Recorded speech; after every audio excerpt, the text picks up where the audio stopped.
Slavoj.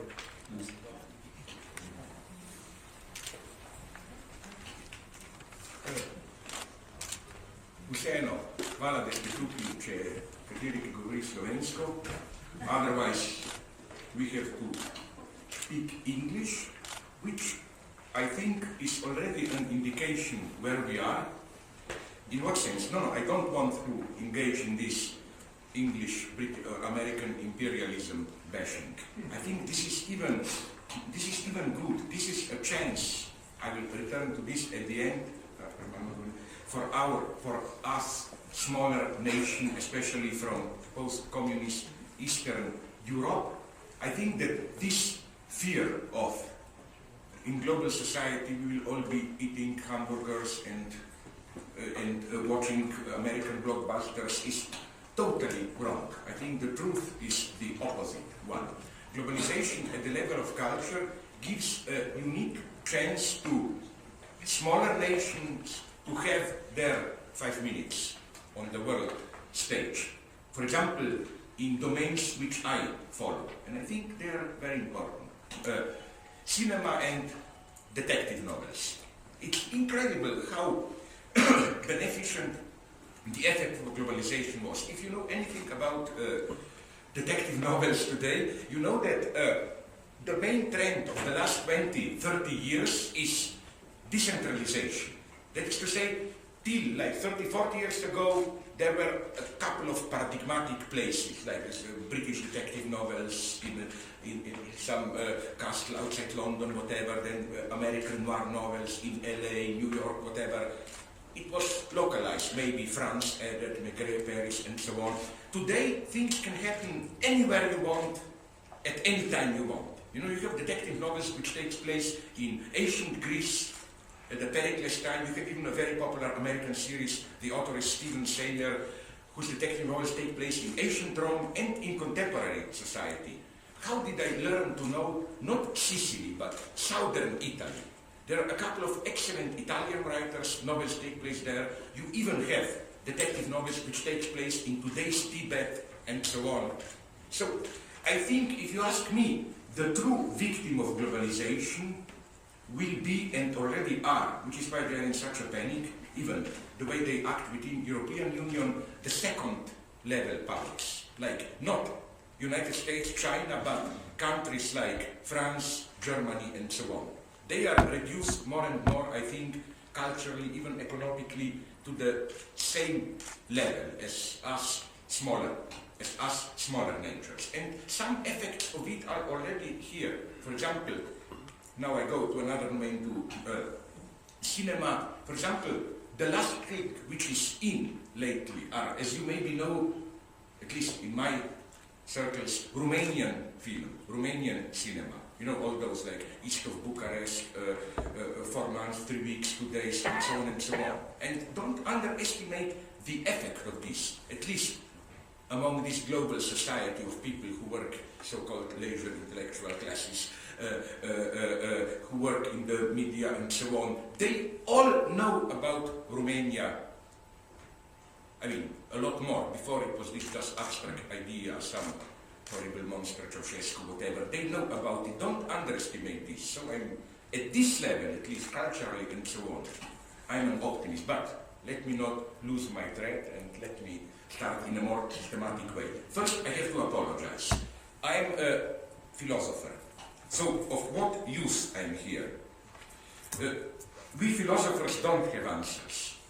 And I notice how many people, even if they don't trust us, they think we are bluffing, they nonetheless expect answers from us. Like, now it's financial crisis, what should we do? There was earthquake, tsunami in Indonesia, what does this mean? What should we do? And so on and so on. I don't know this. But so what can we do, philosophers? Nonetheless, and maybe here I will be of some help to you, something which is, I think, at least as important as giving answers. Correcting the questions, asking the right questions. Why is this crucial? Especially in times of crisis, like now. The problem is that we all know what's the problem. Whatever it is now, financial crisis, ecology, just name them. But again, the problem is that often, as a rule even, I'm tempted to claim, the very way we perceive a problem is part of the problem. This is why I still, in an old-fashioned Marxist way, cling to the notion ideology. This is ideology. Let me give you just 2 examples, which already brings us close to our topic. Intolerance, sexism, racism, and so on. We all know this is a real problem. And I don't know how to solve it. I don't have any good formulas. This is to I don't know, to politicians, sociologists, and so on, social psychologists to propose. What I know is that there is something fundamentally wrong with how we approach this question. Why? Did you notice that automatically today, when we talk about racism, sexism, and so on, we translate it into problem of intolerance. The problem is harassment, intolerance, and so on. Now, there is nothing self-evident in this. A proof. Do a simple experiment. Go to internet and Google Martin Luther King, his speeches, and add the word tolerance, intolerance. Why? Because if there was a figure of anti-racist struggle, of course it's Martin Luther King. Practically, the word is absent. For him, the problem of racism against the blacks in the United States was not the problem of tolerance. It would be even humiliating for him to say, we blacks want to be what? More tolerated by whites or what? It's the same, for example, for a feminist. It would be, I think, ridiculous to claim we women want to be more tolerated by men or what? No, to Luther King, it's clear. The problem is universal political. The problem is not even so much ideological prejudices as legislation, law, economic exploitation, and so on and so on. He moved at a totally different level. All of a sudden, and I think we can locate precisely this all of a sudden, after this great mutation of capitalism into so-called global capitalism, precisely after 68 events, those unrest, student protests, and so on, something happened. We are even entering now something which I'm tempted to call, following some French theorists, post-political society, where politics as such is disappearing. What replaces it is, on the one hand, neutral, technocratic, expert knowledge, and then, on the other hand, of course there are conflicts, but all conflicts that remain are more and more perceived as cultural conflicts, clash of civilizations, and so on and so on. So, this is why, I think, because politics is out, so then, if the only topic where conflicts are allowed are cultural conflicts, then of course all you can do is preach tolerance and so on and so on.